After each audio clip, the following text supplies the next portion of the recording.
What's up, fellow Walking Dead fans? This is Solid Dave Snake, wrapping up my reviews for The Walking Dead Comic Series 4 action figures with a review on the lone zombie in the series, which is the Pincushion Zombie. And I have always loved all the zombies released and all of the Walking Dead Comic Series action figures. They always do a great job with the detail and gimmicks of these zombies, and this zombie is no different. He is so good that he is actually my favorite figure in this entire Series 4. Now, the entire series is great, but so much thought was put into the gimmick of this zombie, and they just did a great job with the sculpting, detail, paint job, amazing amount of accessories, and some okay articulation. But he comes with some great accessories for his gimmick, a good bit of them, and we'll just dive right into them. But before I do, I'll give you a quick 360 of this zombie with all the parts with all the weapons stuck in him. And a lot of these weapons you can put in different holes. He actually has more spots than weapons. So even if you have some other accessories, some other melee weapons from other characters you've gotten, you can stick in them as well. And a lot of these weapons can be stuck in different slots throughout. But he just looks awesome whenever you have all of the ones that he comes with put inside him like this. And let's start up at the top with the hatchet that is stuck in his shoulder blade. And all of these weapons are new accessories. None of them are from previous releases, so that is really cool. And I can actually picture a lot of people just buying him for the accessories that don't even buy the zombie action figures. But let me pull out previous Rick's hatchet. Rick Grimes from Series 3, just to show you that it is completely new. And has a great blood splatter effect on it. All these weapons have blood splatter on them.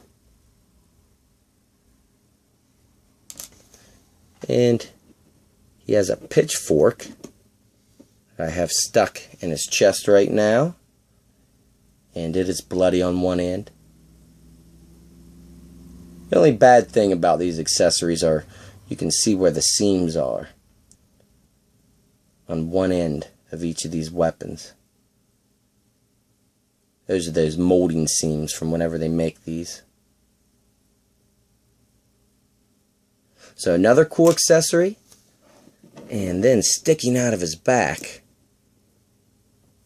we have a broken pitchfork, which these prongs will fit a good ways in them. And it's actually supposed to be a 5-prong pitchfork, but as you can see, one of them is broke off, and it's meant to be that way. Comes like that. And you can see they gave it a kind of realistic looking break right here. And blood splatter throughout. And then we have a really long katana I have sticking all the way through his body. And this is a brand new katana. It's not the same one that has come with previous Michonnes. Has a really nice black wrapped grip here. Silver blade with blood splatter all throughout it. Although be wary, because whenever you do put it through the zombie, you will get some paint rub. I have already had some of my blood red get chipped off from sticking it in and out of there. And I'll show you, it is different. I'll pull the new San Diego Comic-Con Michonne sword out, which is the same as the previous TV series Michonne's katanas, just with a little bit of a different paint scheme. And it is completely different from this. And I'll even pull out her Series 1 katana. And it's a lot different than that. So nice to get a new katana. And then in his left arm we have a butcher's knife. And I really love the blood splatter design on this. Nice splash effect going down the bottom of it. And this accessory is different than the butcher knife that came with the Governor from Comic Series 2. A little less thick and thinner handle as well.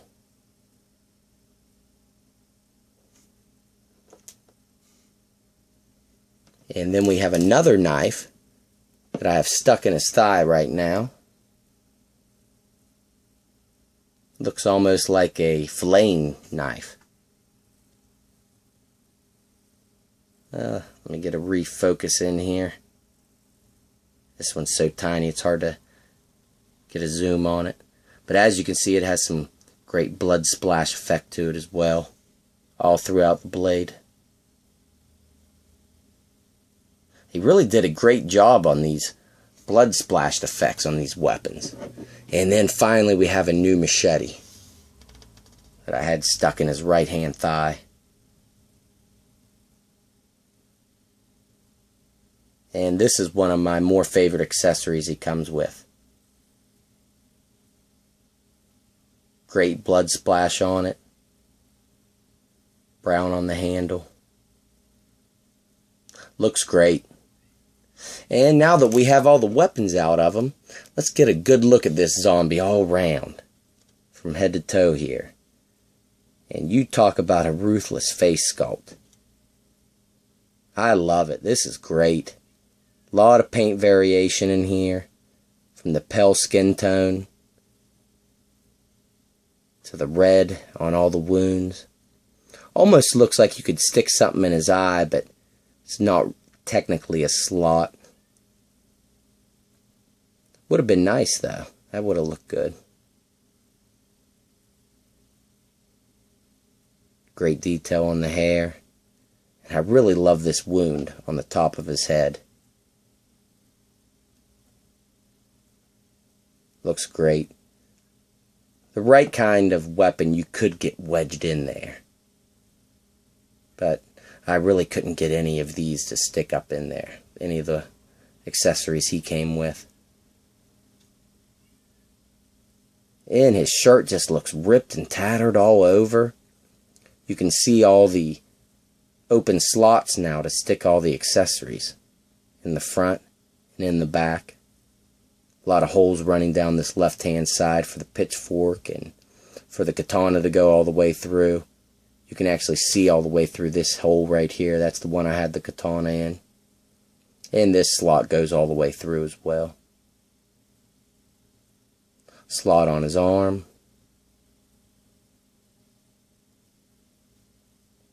They always do a great job with the paint in these comic series figures. Love the way these hands came out.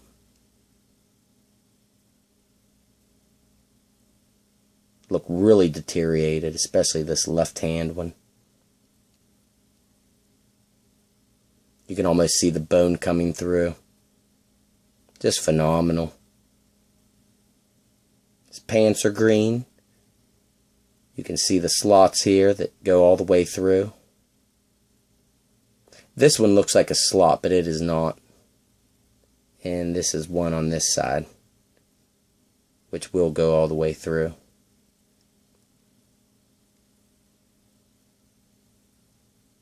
And he has his left shoe on and missing his right. A lot of that right leg is exposed at the bottom on this side.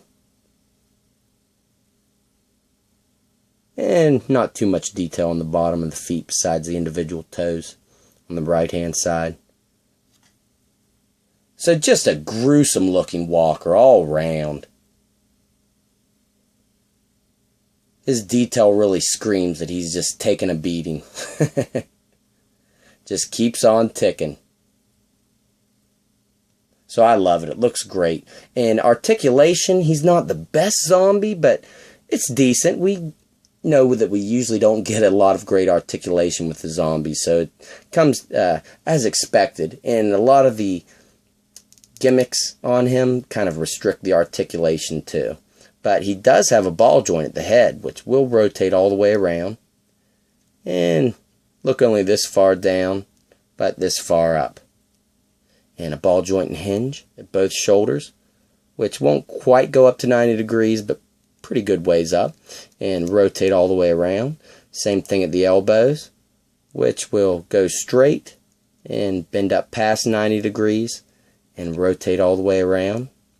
He just has a cut here at the wrist, so both hands you can only rotate. And on this side, he has that same ball joint at the shoulders, ball joint and hinge, but he doesn't have any articulation at the arm because of this gimmick piece so close to the elbow. But he does have that same cut. He has no waist articulation, no waist cut there whatsoever because of the gimmick feature.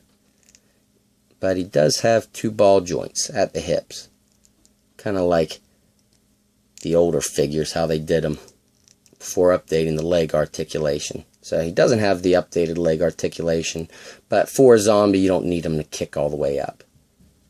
And that is pretty good for a zombie. It's about all you need.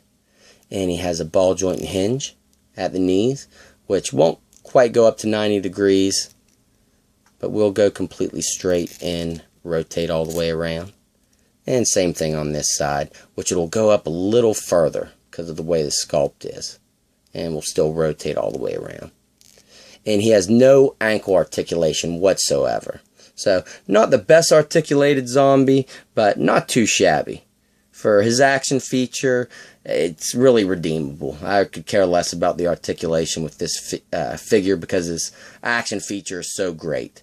And I love him. If you're a fan of the zombies out of these series, I have to highly recommend him.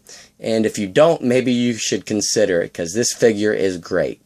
And also, if you haven't checked out his review, check out Mr. Evil Cheese's review of this zombie. I'm a big Mr. Evil Cheese fan and love his endings, and this quite possibly could be his best ending. So I'll put a link in the description below. So go check his out after you're done watching this. But alright guys, I hope you enjoyed the review, and stay tuned because I will be doing a lot of the building sets that are coming out, and of course TV Series 7.5, and then in just a couple months TV Series 8. So alright guys, I'll catch you soon.